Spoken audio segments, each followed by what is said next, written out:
Hi, everyone. Good afternoon and happy first day of October. So, in case a lot of you didn't know, October is actually National Mental Health Awareness Month. So, we wanted to kick off the month actually with a series of talks to remind you that when it comes to mental health, no information is too much. So, which is why we call this talk series TMI. So, whether that's at work, while job hunting, or in school. So, today is the first day of this series, and we'll be joined by mental health advocates and actually a mental health therapist in the next couple of days. So that's tomorrow and on Saturday at 5 p.m. the same time, right?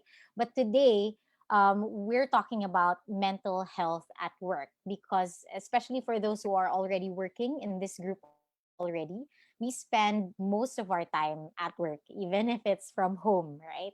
And there sometimes comes a point when we want to open up about our thoughts or our feelings, but then there's a lingering question in our heads. Is it okay to turn to our colleagues? How about our managers? How safe is the workplace psychologically, right? And how do we create that environment for ourselves and for others? So joining us today is Angeli Recella. I actually call her AR because she's a good friend of mine, but she's also a mental health advocate with a master's degree in clinical psychology. So she'll help us address some of these questions and help enlighten us on these topics around mental health. And if at any point during this discussion you have any questions for her, we'll have a lot of time by the end of her talk to address those questions. So feel free to just comment them in the comment section of this live video. So I will not delay it any further. Let's welcome AR this afternoon. Hi, AR. Hello! I'm super excited to do this talk with you guys. Let me just see if I can share my screen now. Yes? Okay. All right. I hope you guys can see this. And let me begin. But thank you so much, dear G, for, well, not only introducing me, but also for organizing this series. This is a topic that's very close to my heart, and October is always something that I look forward to because it's a really, really good time. Not like there's any bad time, but this is a really, really good time to spread awareness about mental health and what we can do about it.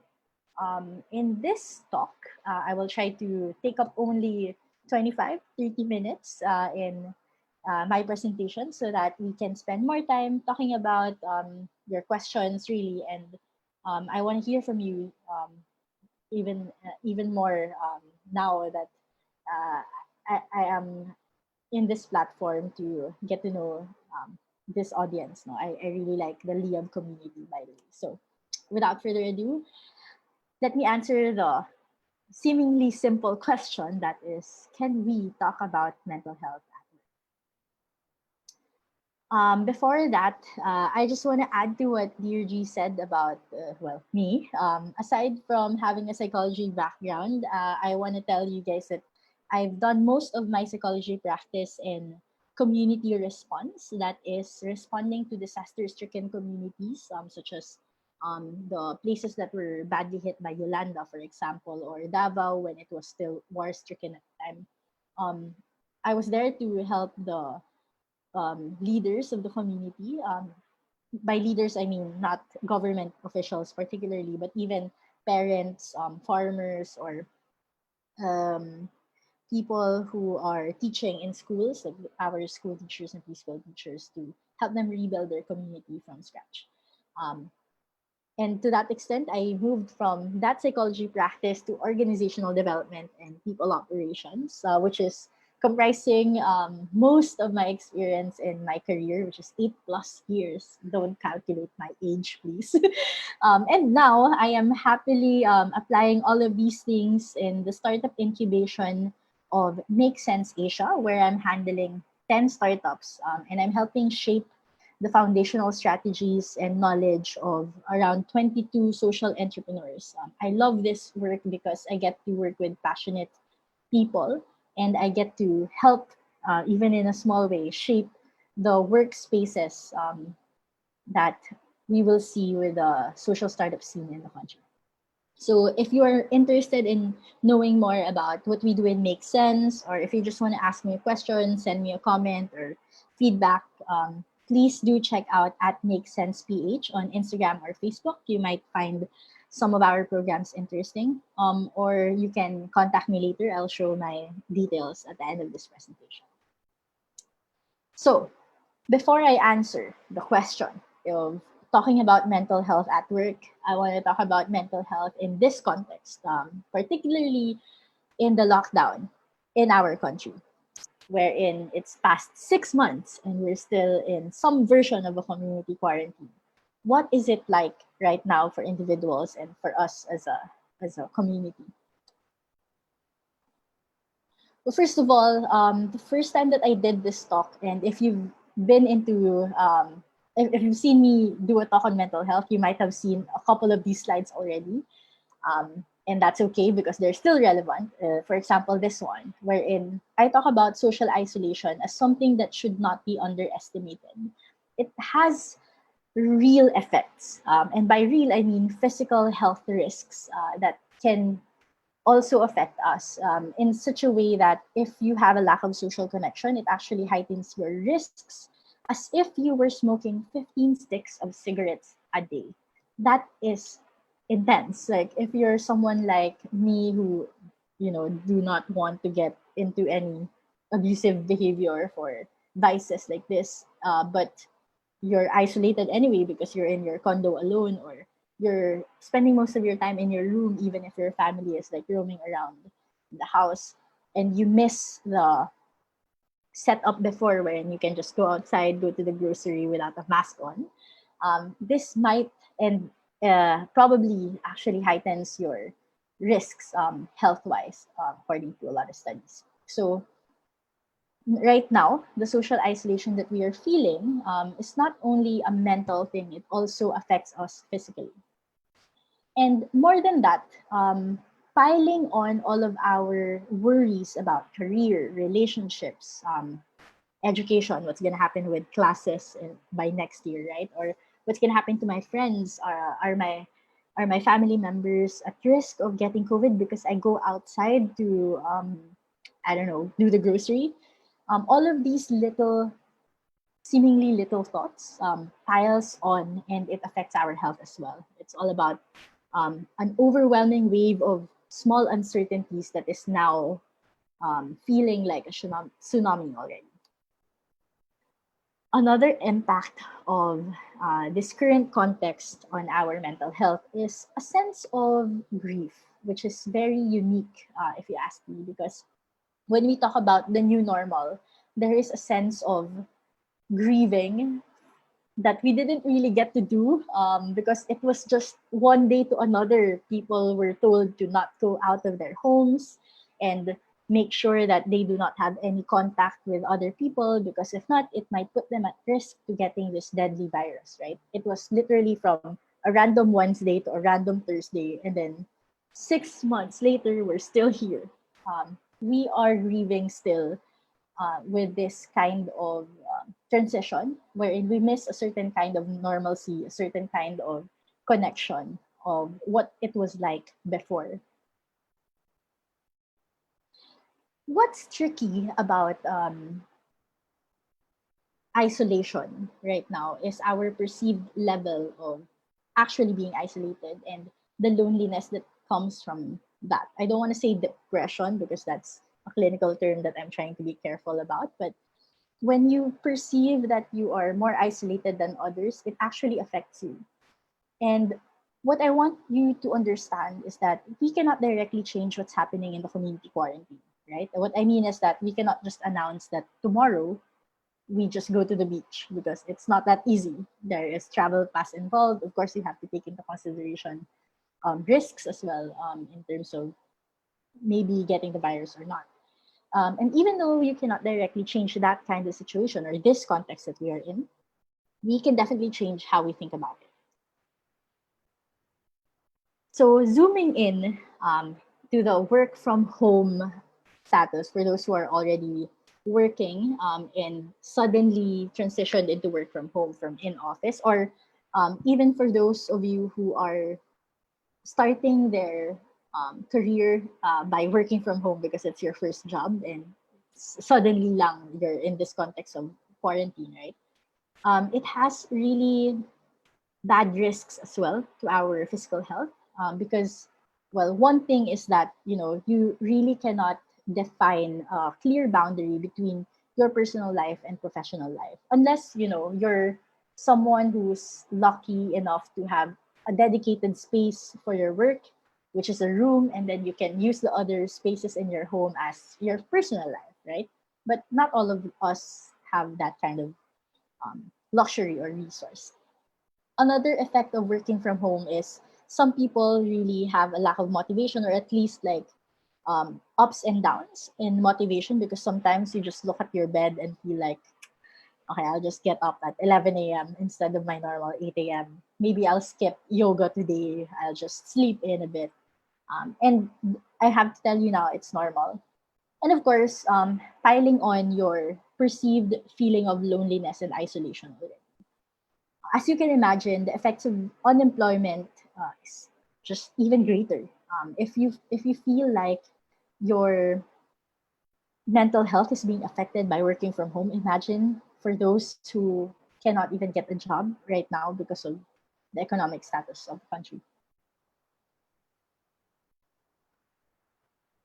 To answer the question of can you talk about mental health in the workplace, the short answer is yes, you can, with an asterisk. You should be able to talk about mental health at work. Before you tune out of this live session, let me give you what I mean by the asterisk, okay?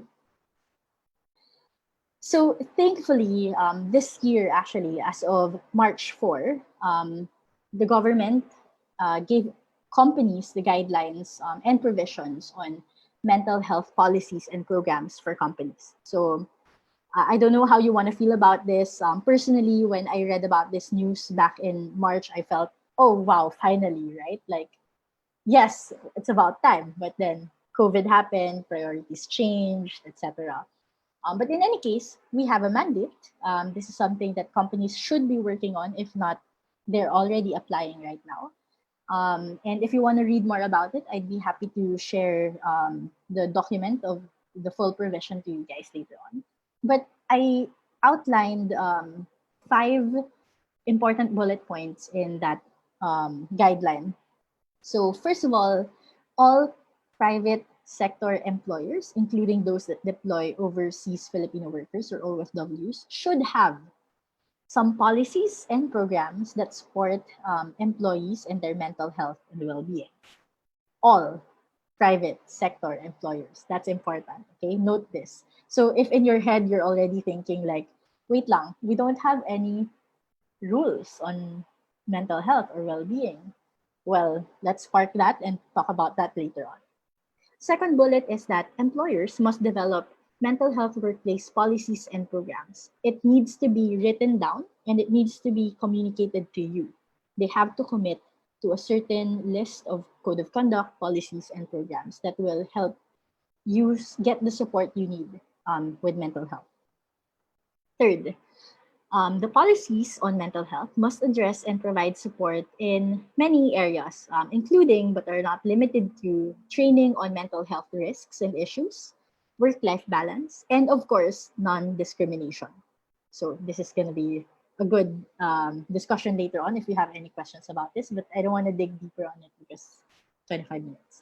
Fourth, policies must include specific accommodative measures such as flexible leave arrangements for the employees, not only for those who have mental illness. So we'll talk about this later, but it must include specific measures that accommodate mental health and well being.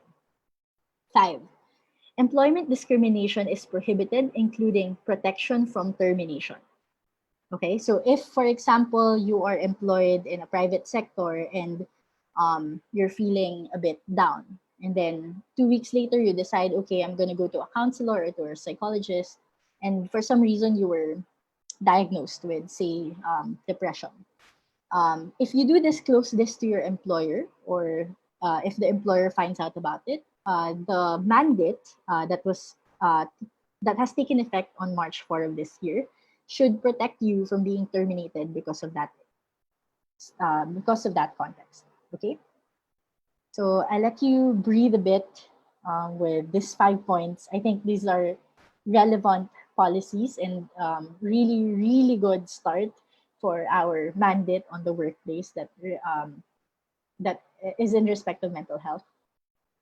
But one thing that I didn't see, or at least, well, I'm not a lawyer, so I don't know, but I've read this document multiple times, but I didn't see any rules or at least clear statements about discrimination against hiring, for example. So if you want to ask me about that later on, I have some takes on it and some interpretations from the document. But just to let you know now, personally, I didn't see a clear statement that prohibits discrimination against hiring people with declared mental illnesses or issues. So that is the state of the country right now.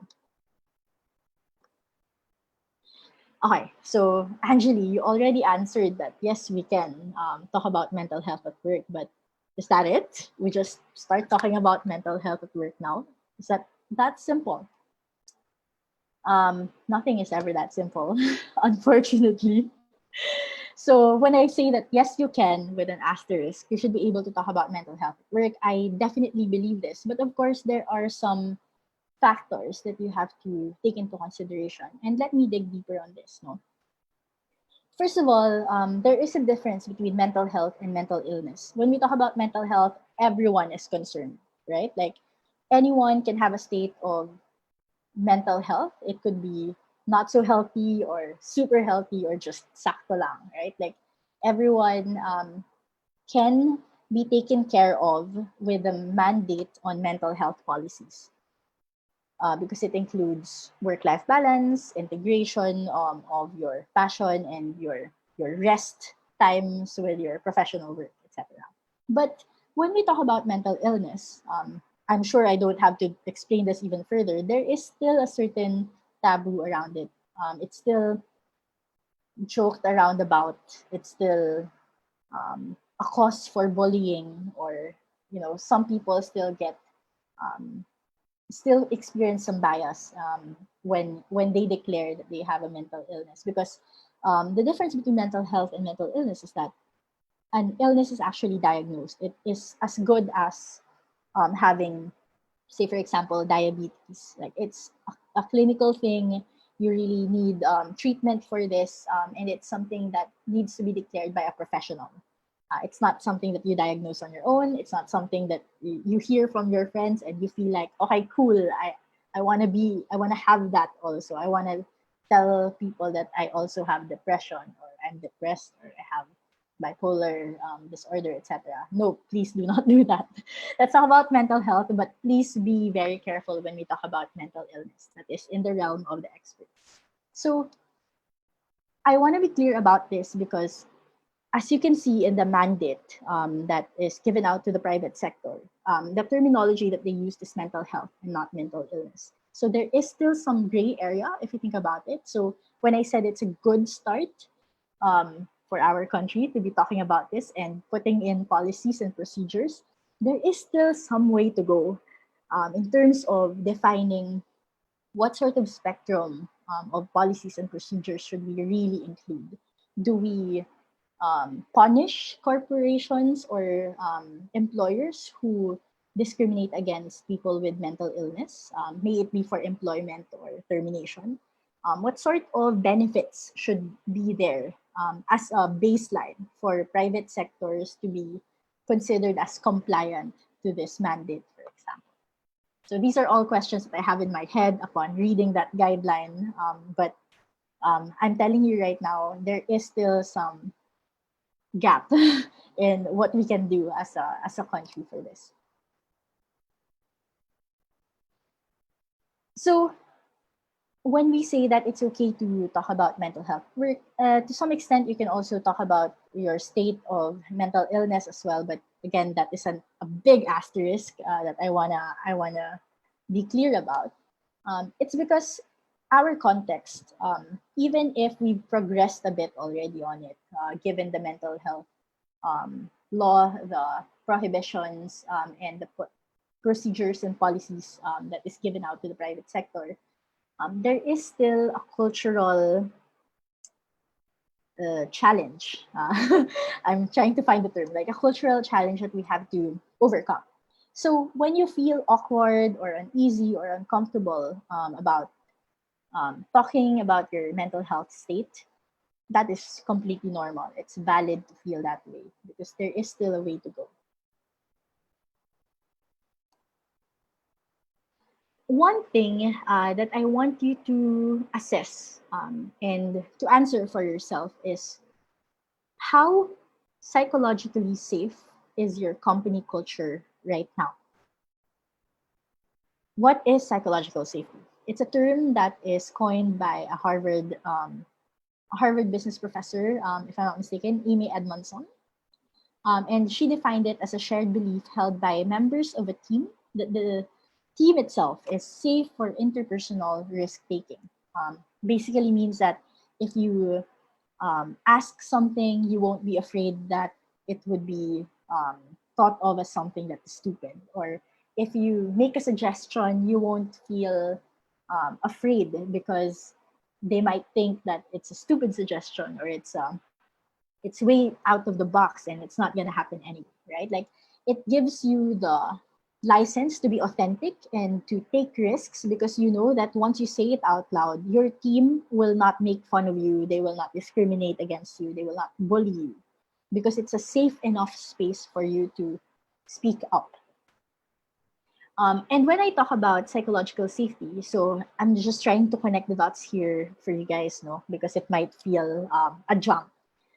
When I say that it is uneasy, uncomfortable, or a bit awkward to talk about mental health and maybe, and of course, mental illness at the workplace, one thing that can help you gauge the discussions around mental health is the psychological safety of your own company culture. If your company is thankfully one of those companies that is very open, there is a culture of trust, there is a culture of authenticity, and celebrates authenticity, then go ahead. I'm sure you will be embraced for your courage when you talk about mental health, not only your own personal mental health state, but also in programs and activities surrounding mental health. But if your company culture does not feel like it's safe psychologically, then I would understand if you hesitate in speaking up about mental health. Later on, I will tell you about what you can do depending on the psychological safety that you have in your company culture. But right now, I want to let you know that psychological safety is not just something that employees like us should care about. It's not just for us because at the very, very top of it all, psychological safety is by far the oh shucks, there's a typo there. The top most contributing factor to the success of great teams. Google spent many years in a project called Project Aristotle to study what makes teams effective and amazing, right? And one thing that they found out, like at the top of the list every time, is psychological safety. So that is the reason why when we talk about mental health at work and it doesn't feel safe enough because the culture does not allow it, you might want to start with talking to managers or to your manager in particular, or talking to someone in the leadership role to take this more seriously. Because if they do not take care of the psychological safety of their employees, it would be a big hindrance for them to run effective teams. Okay, time check. So, okay, so many things that happened. I know that for a fact I can talk about mental health at work with some restrictions or maybe some hesitations, depending on how psychologically safe our culture is. But what can you do about it if it's not that safe, right? Like, I mean, it's not like tomorrow you can just dictate that, hey, your company should be more um, accepting of vulnerability and courage. It's definitely going to take time, but there are some things that you can do about it right now while it's all in the works. First of all, is you have to get a lay of the land, right? You cannot just say that yes, my coach, the company culture is psychologically safe, or no, it's not. There, it's a spectrum, and one way or another, you're in the middle of it, right? It's good if you're in extremely yes, super psychologically safe, but uh, very often you're really somewhere in the middle. So you have to find out where you are in that spectrum. Um, and when you assess your psychological safety in your team and in your company, do it as early and as often as possible. What do I mean? For those who are hunting right now, you're going through interviews, right? I will show some questions after this slide on what sort of questions you can consider asking to the interviewers or to the hiring manager to assess how psychologically safe the culture is as early as the interview process, because this might affect your decision in accepting a job offer if ever they offer it to you, right? I highly recommend, actually, by the way. And of course, it's not enough that you assess it once. You have to assess it as often as possible because, like a living organism, the company culture changes, whether we like it or not. Sometimes we orchestrate the change, sometimes it just happens, but it changes. That's the bottom of it all. And what you want to do is to assess the safety or the psychological safety of your culture as often as you can. And there is structured, standardized way of assessing psychological safety in companies, but you're just one person, you just want to do it quickly and as accurately as you can start with these four questions. So ask yourself about when you envision yourself in a meeting with your team or when you are in discussions with your manager or other coworkers, what would be the answer to these four questions? How often do people give and receive feedback? Is it candid or is it difficult? Like, is it sort of like squeezing something out of an empty bottle of a toothpaste tube, right? Like, a psychologically safe environment is one that is very open, one that freely gives you feedback, may it be positive or a constructive feedback, right? As long as there's feedback and there's open communication about it, you can bet that culture is a bit trusting and more on the psychologically safe zone. Another question would be, in team meetings, are all team members, including yourself, are you able to contribute your opinion or your comment, even questions? Can you raise a question, irrespective of your rank or job title? As long as you're invited to that meeting, can you voice out anything, may it be a question or a comment? If the answer is yes, then you're in a good place. If the answer is no, there might be some problems there. So flag that. Third, do people ask each other and the team for help when they need it? This is beautiful. Vulnerability, particularly vulnerability based trust. If you want to look it up, it's a term used by a guy named Patrick Lencioni. He wrote about it in a book called The Five Dysfunctions of a Team. Really core book. Please read it if you have the time. If you are in teams and you want to make sure that your team is effective and, of course, functional, please read that. But going back now to the third question, if people in your team are open about um, things that they need help on, things that they do not understand, things that challenges them, and they can say it to anyone in the team openly without being judged, then it's a good place. It's a good zone of psychological safety in terms of culture. But if there are a lot of hesitations in asking for help, like you'd rather cram for a project or a deadline instead of asking your manager for a clarification, then that is again a flag. Fourth, do people feel comfortable when they express disagreements or maybe offering a dissenting view? So Um, I always think about um, the executive committee meetings of my previous startup. It's called Storm Technologies. Whenever I hear a question that is similar to this, I say that because in this group, there are a lot of strong personalities, very opinionated people, and most of the time there would be disagreements. And it would, if you're outside of the room, if you're outside of the meeting, you will hear people sometimes screaming at each other. And by the time that we all go out of that meeting room, we are all like buddies again and having lunch with each other, etc., etc. Right? Um, I say this because in a psychologically safe environment, one that is trusting of one another, you get to debate and have a healthy conflict without it affecting your personal relationship with your team members. So if you feel comfortable about saying no to someone or saying that you disagree with their statements or their opinions, then again, you're in a good zone in terms of psychological safety in your workplace. But if you'd rather keep it to yourself and let people fail or let your team fail, instead of voicing out that, see, I told you that was wrong, see, there is a better way of doing that, then that is again a flag. What you want to do is to get a yes on all four of this.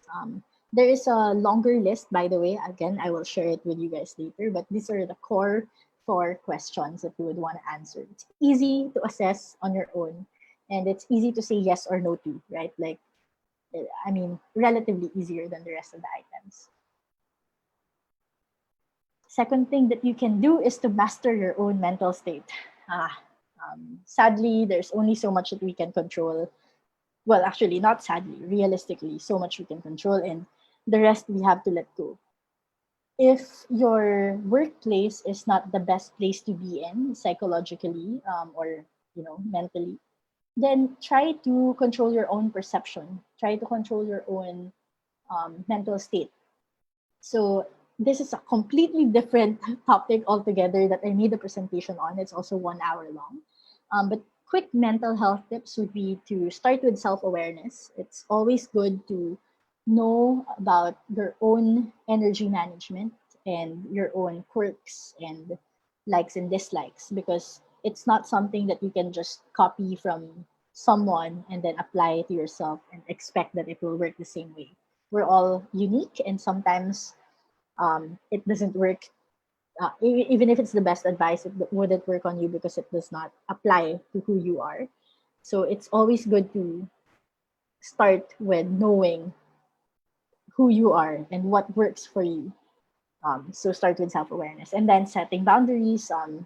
Sometimes it's easier to say, make a list of the things that you do not like, or make a list of things that you um, deem to be unacceptable.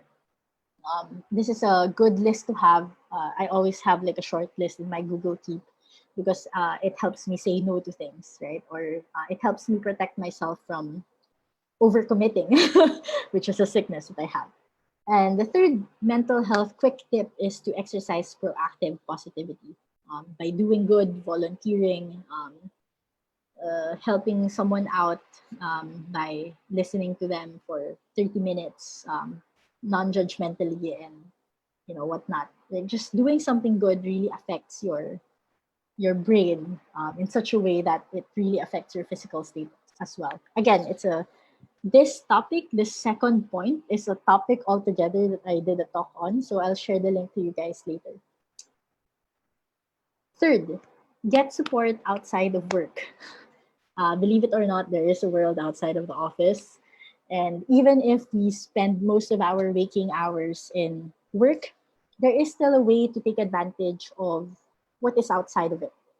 So spend time on your own and, I don't know, do yoga or practice more self awareness activities. Go and meet friends as much as you can. And by meet, I mean talk to them on the phone or have online conversations through video chats, etc. And of course, you can also get the support of online counselors. I highly recommend Support All Mental Health or Listen Here, which is a really cool social startup that offers this kind of service. Yeah. So make sure that you get support outside of work as well. And finally, take the lead. So in your office, if it's not yet psychologically safe, or maybe it is a bit like you're in the middle of the psychological safety spectrum, but there are no, say, activities or policies around it yet, why not volunteer for it, right? Like, I'd be happy personally to coach you on this.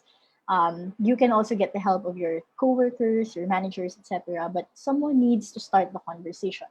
Someone needs to be the change that they want to see in the community or in in the company for it to, ripple, right? So there are so many ways to do this. One thing that I recommend is, if you're interested to be a mental health frontliner, like a um, literally a trained um, layman counselor for people who need some support right now, then you can go through the online program of Support All Mental Health.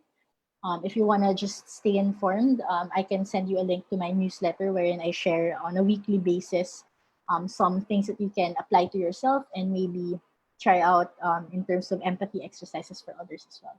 And of course, I want you to ask for help when you need it and reach out to people that you haven't really talked to in a while, because you never know who you can help with by simply asking them how they are. To wrap up, I spent more time on this than I thought, but I'm just letting you know that yes, you can talk about mental health work. You should be able to, and you have a lot of things that you can do on your own as well. And I want you to really imagine that if we don't do anything now, it's just going to be a bigger tsunami, something that is way more devastating than just the physical health crisis and the economic crisis that we are experiencing.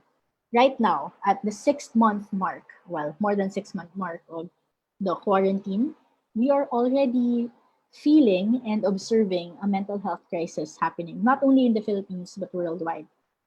And we can still do something about that. We may not be able to fund the government, or we may not be able to heal people from the COVID disease, but we can definitely do something about the mental health crisis.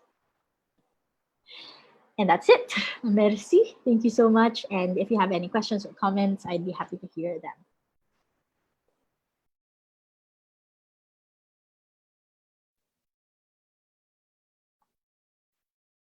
All right.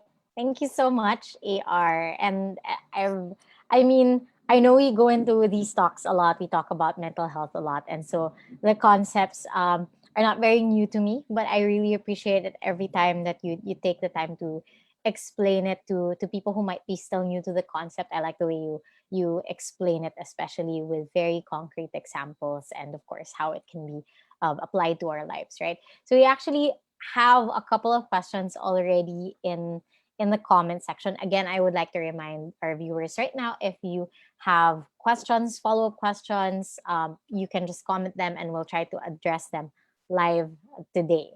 So one of the first questions we got is, given the cultural challenge that we have, how do you think workplaces work on making it a safe space for their employees? What is one thing that workplaces can start with if they aim to provide a safer space for their employees? Really good question. Whoever asked this, it's a very challenging one, but I've always been a believer of starting from the top. Like, just if you are a CEO, if you are a manager and you're managing 2, 5, 7 people in your team, you can start with your own biases, your own self awareness, and your own management style. And I kid you not, like, it really takes a it creates a huge impact if you just take care of the 5 people that you have in your care. That in itself is super super helpful. So that's one small way that corporates can start, despite the cultural challenge that we have. And as I said at the tail end of the presentation, right, like, there's only so much that we can control, and if no one starts it, then we're just going to be stuck with the status quo. If you cannot start as a manager, then as an employee, you can start as a good to become a good coworker, a more empathizing coworker with your team members, or even to your own manager. Because I talk about this sometimes also, that managers have the shittiest job. Sorry for my French, but has the worst jobs because if they're doing it right, they take none of the credit and all of the blame. So if they're a good manager, they definitely deserve some empathy and some encouragement. So if you wanna start and you are not managing people right now, you can start by being nice to your coworkers and your team leader. And you never know, kindness just ripples off without you even controlling it. I hope that helps. Yeah. Yeah, thank you, AR. I think, well, like my takeaway from that is it starts with setting a good example. Whether you're at the top or whether you're at the bottom, you want to be able to show and model the behavior for others, because why, October is Mental Health Awareness Month, is because I think there's still a long way to go for everyone to raise awareness on mental health, making a psychologically safe space for everyone. So being able to model that behavior raises an awareness of it, and then gives them a good, like, okay, I want to model this behavior, and I want to be like this. So, and that will affect a lot of people, whether it's your peers or whether it's your boss or someone who reports to you. Right. We have another question here. And the question is, what would you suggest if the company is not yet open or ready with these policies? The ones that you mentioned earlier, I presume. Okay. So the thing with guidelines like this or provisions like this is, you know, private sector or the companies that is within the scope of the guideline do not have much of a choice. Like even if they're not willing to do it, they have to do it at some point. Um, well, does that mean that they'll get punished if they don't do it or if they do not execute it well?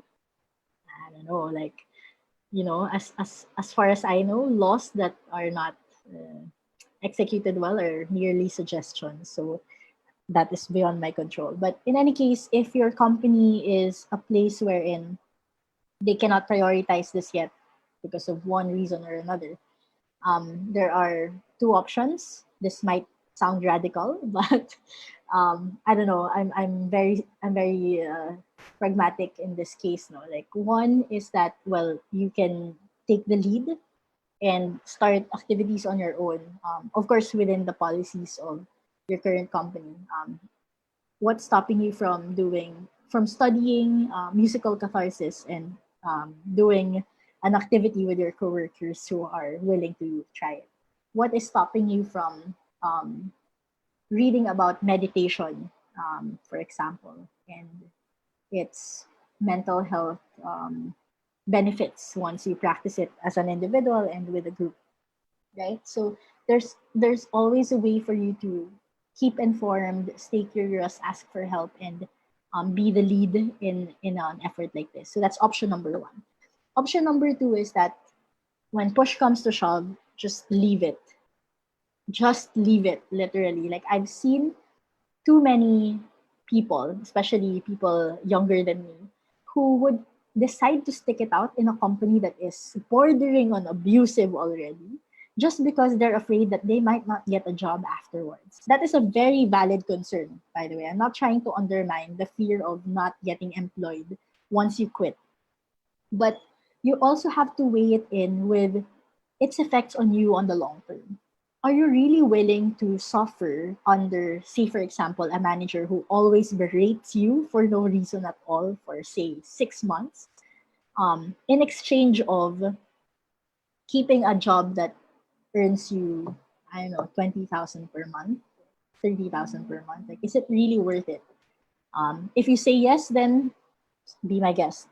I'd be happy to connect you to people who might be able to support you outside of work. But if you feel like the answer is no, it's not worth it, then just leave. There's always going to be a next one. It might take a while. You might make a mistake in choosing the next job, which is at a risk might have a similar experience from one you left. But it's really up to you. I hope that helps also. Yeah, actually, with AR's answer, I remember when I used to work with for a startup as well. I think actually it's a startup where I was with AR. Um, we didn't have a lot of like really, I guess, standard mental health like activities for the company. And so with taking the lead, I remember it would just be like I'd ask permission from AR, hey, mental health is an advocacy very close to my heart. Can we do these activities? I want to celebrate mental health week at work. I'll take the lead. I mean, it's not I wasn't in HR at the time. I was in a completely different department. But even being able to like be able to suggest things like that would impact like the whole culture and can help with normalizing discussions around mental health.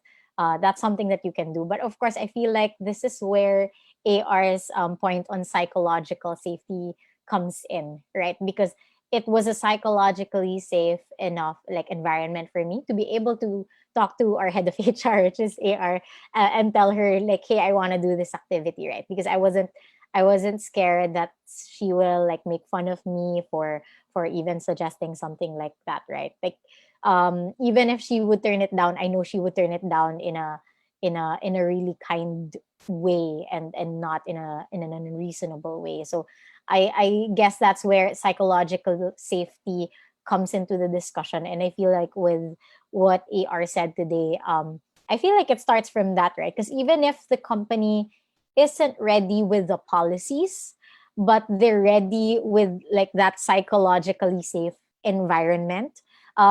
The policies I feel can be an easier discussion from there.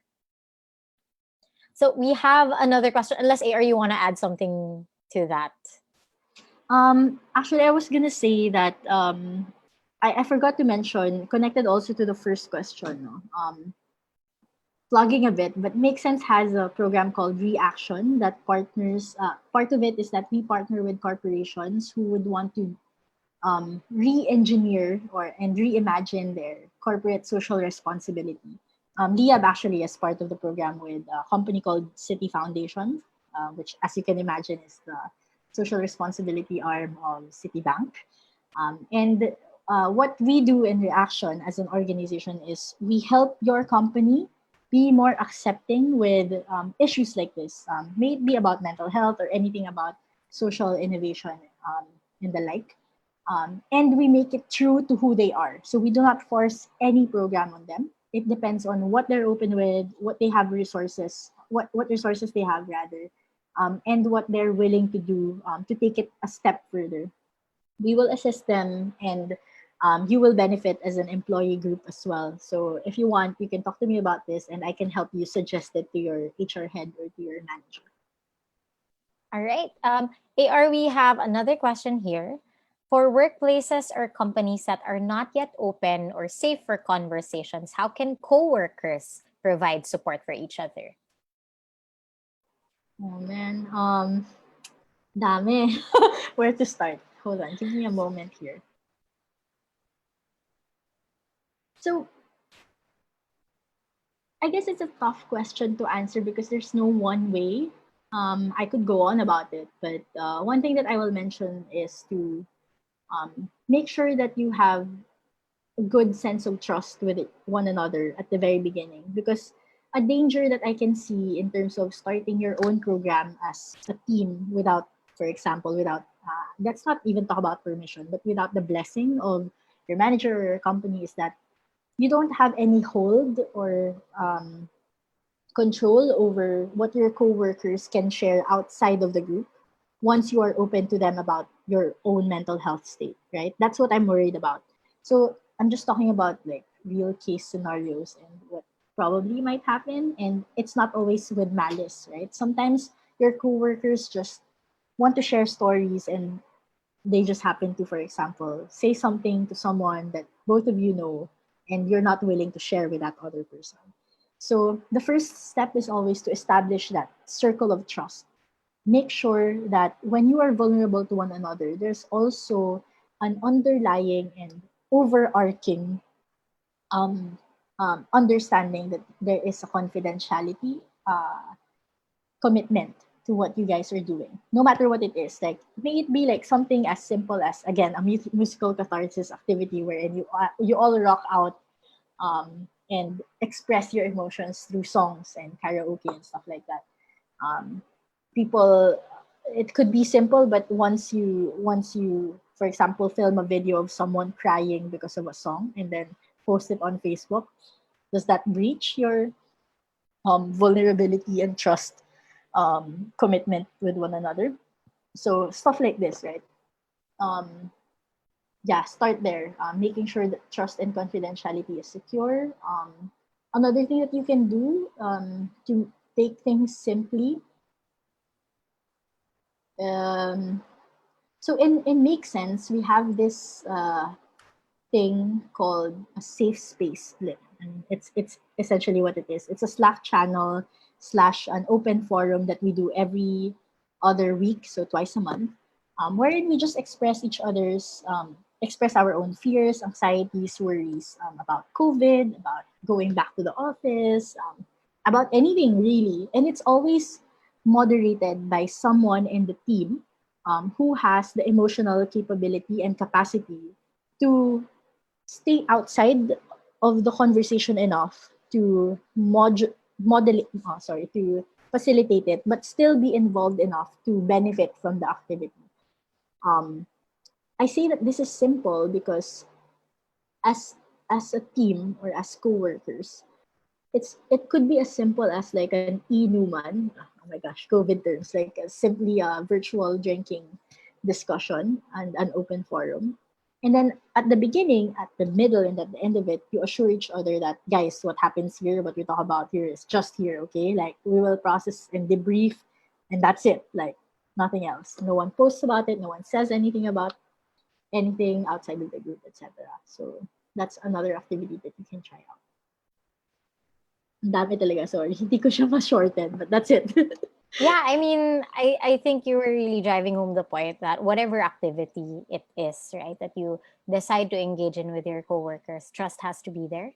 Trust definitely has to be there to, make sure that the person always feels safe being able to disclose to you well, actually, basically that disclose to you or run to you for help or any kind of support. So how, I guess, like for me, a follow-up question there is, how do I make sure that my coworkers feel that they can trust me?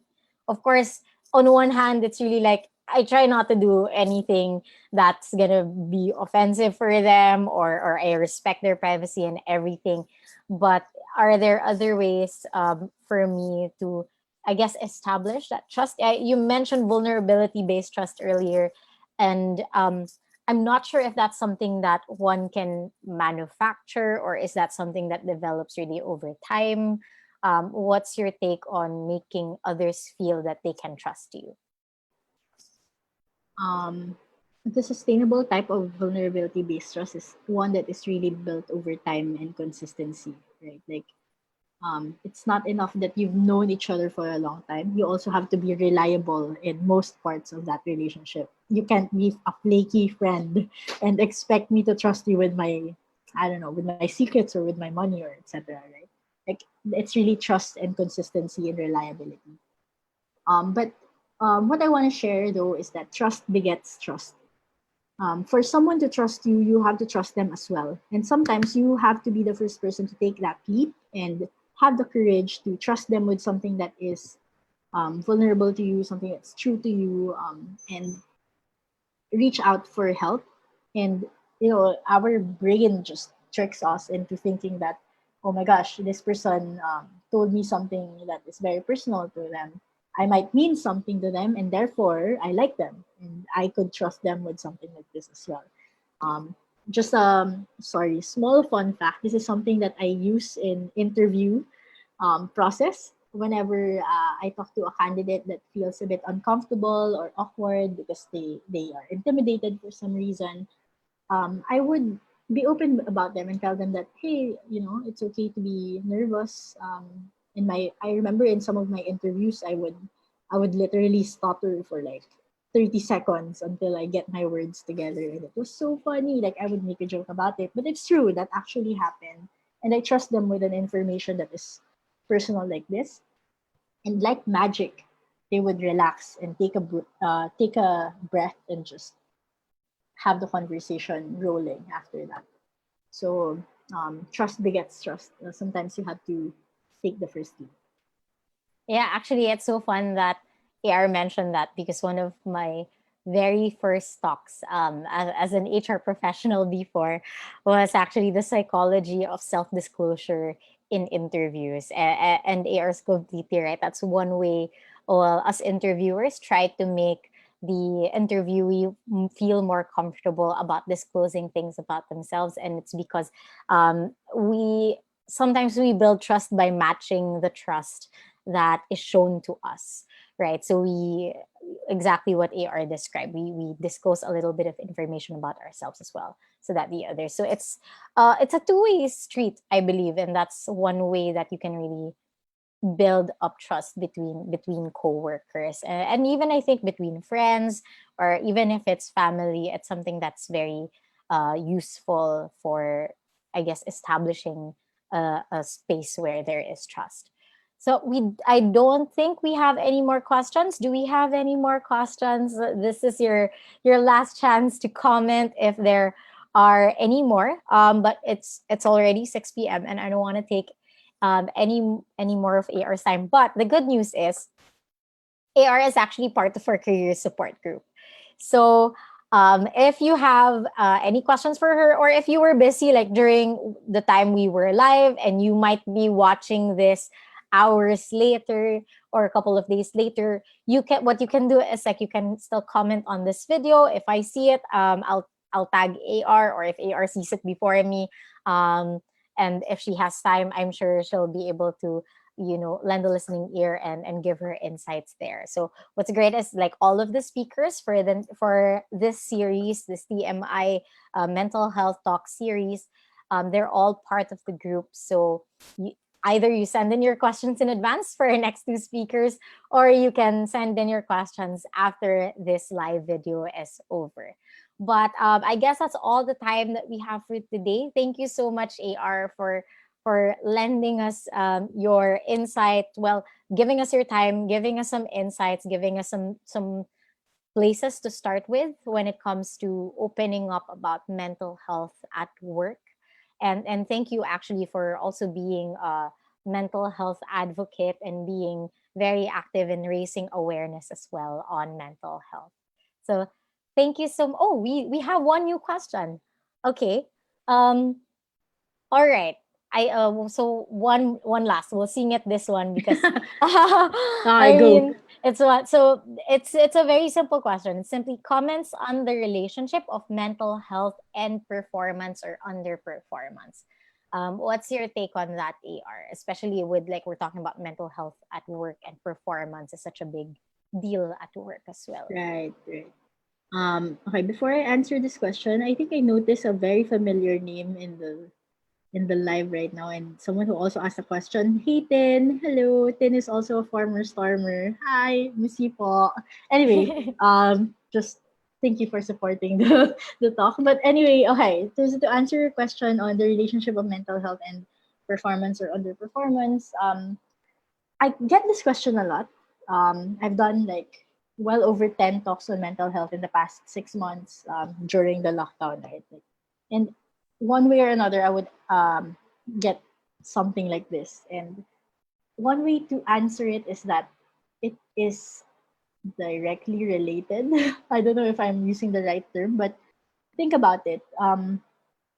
Your mental health or your mental state is part of who you are. It's what you bring to the table. In fact, it's if you really think about it, it's majority of what your company is paying you for. Like they're not paying you for your typing skills unless you are a documenter, right? Like, I mean, you're really getting paid for the ideas that you put forth, the execution based on your mental processes and how you can um, physically do it, right? Like may it be online facilitation of an event or coming up with a sales pitch, etc. If you do not take care of mental health, if you do not take care of your mental health state, then your performance will really suffer. I guess that's also why there is a lot of interest in mental health and well-being in companies right now. I'm not saying that they're doing all of them are doing a good job, but at least the interest in knowing more about it is there. And actually, it has been there for a long time. For all of my HR experience, at least in the past 8, 9 years, we've always talked about employee engagement, for example. And before that, we talked about employee satisfaction, right? It's different terms, but really what it means is how happy are people in their jobs? Like, are they getting paid enough to not moonlight in other jobs? Are they getting the right benefits to feel secure at their work so that they are not distracted with any health concerns? Are they comfortable enough and feeling safe enough in the current team that they're in to do their best work? So all of these questions are related to your mental health state, and therefore very much related to your performance at work. Yeah, if I may add to that as well, I think there's also this impression that like mental health is just like what you're feeling in a particular day. But no, it encapsulates a lot of different things, not just what you're feeling, but your thoughts and your behavior, right? So, and if you think about it, maybe fine feelings are not usually involved in your work, but the way that you think and the way that you behave are very much related to the way to what you have to do at work, right? And if there is something unhealthy, not saying that there is an illness, but it's not, if mentally you're not functioning well in any of those areas for that particular day, then it's really gonna affect the way that you do your work, right? So I don't know if there was a very very specific question about this, since the question is really like comments on the relationship, and basically our short answer to that is yes, there is a relationship between mental health and performance or underperformance. But No, I wanna, you have anything to yeah, add, sorry. I AR? was just gonna say that that comment I think is made by another former stormer. What are you guys doing here? Dan do? Ah, Dan. Hi, Dan. Yeah. Anyway, Yeah, yun but lang. I guess like for me, because I wanna end on a light note, right? And especially coming from the relationship of mental health and performance. For those who are working here, who are watching right now, and they might be feeling like they are in a space where it's they are underperforming because of their mental health, perhaps. Are there like, can you offer some good places to start in terms of I guess we can't really remove the relationship between mental health and performance, but then how do we manage this? I don't know how you want to take this on air, whether it's from a perspective of like how can you talk to your company about this, or how do you manage this yourself. But I guess I wanted to leave on an actionable note for those who are affected by this right now. Okay, sige. So funny enough, yesterday, while I was preparing for the talk, no, one of my friends said that they keep talking to their let's say team leader slash manager about mental health state of their team, but he is not responding, like it's not affecting him. But he is pretty sure that this guy is a good guy and would care about it, and maybe it's just a communication thing. So I said, almost jokingly, I said, "What is the love language of your manager, ba? Baka naman they don't care about, you know, talking about all of this. And if you maybe do a service, I don't know, something about acts of service, or instead of words of affirmation, or maybe you can um, tap his language on gifts, etc., and uh, that would give them that would make them give you the attention that you need to take on a topic that is as serious as this." And I say it almost jokingly because we always talk about love language for some reason. It's very interesting, by the way, if you guys are not familiar with it. But what I wanna drive home here is that Where you can start really is, I'm going to repeat this because I think it's really important. It's being aware about where you are and what your traits and comfort level is in communicating about this. And of course, given that, you have to know your audience, right? If you think like you are comfortable, if you feel like you're comfortable in talking to your manager, then know how your manager would want to communicate about it. One-on-one ba? In a meeting ba? Or on an email? Do you wanna set up a coffee chat with your manager that is outside of your operational meeting and tell them about this? Like, what will make them pay attention to you, right? No matter what sort of approach it is, you have to understand where you're coming from, what exactly you want to say, and how you would say it to the person based on who you decide to tell it to.